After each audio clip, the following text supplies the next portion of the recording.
Middletown, America, One Town's Passage from Trauma to Hope by Gail Sheehy. To my three angels, Ella, Chris, and Karen. Preface.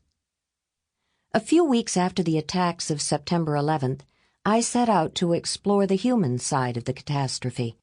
My subjects are the people who remained after the devastation and who are putting their lives back together. This is a book about life going on. September 11th was both a shared national trauma and a unique private tragedy for thousands of families. Not only were the victims innocent citizens, but certain communities seemed to be singled out for death in disproportionate numbers. The toll appeared to be particularly heavy in New Jersey. As Jersey newspapers began collecting names and hometowns of those confirmed dead, one town kept surfacing: Middletown. The name rang a bell. Middletown, A Study in Modern American Culture, was a famous book that revealed many different aspects of American life in the 1920s through the prism of one small American city in the middle of the country. It occurred to me that we could learn a good deal about American life at the opening of a new millennium through the microcosm of Middletown, New Jersey.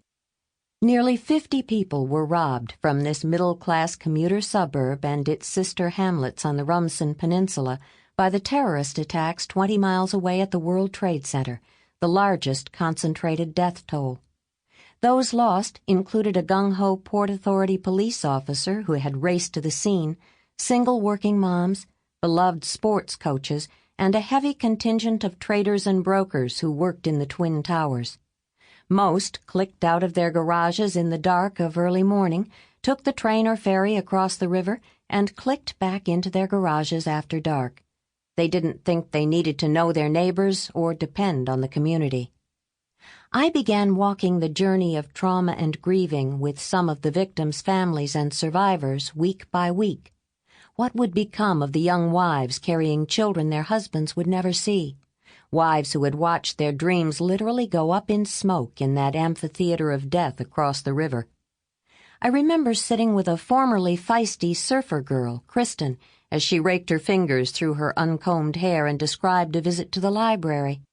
Where is the book for a 30-year-old woman with a 2.5-year-old child whose husband was killed by terrorists and who watched it on TV?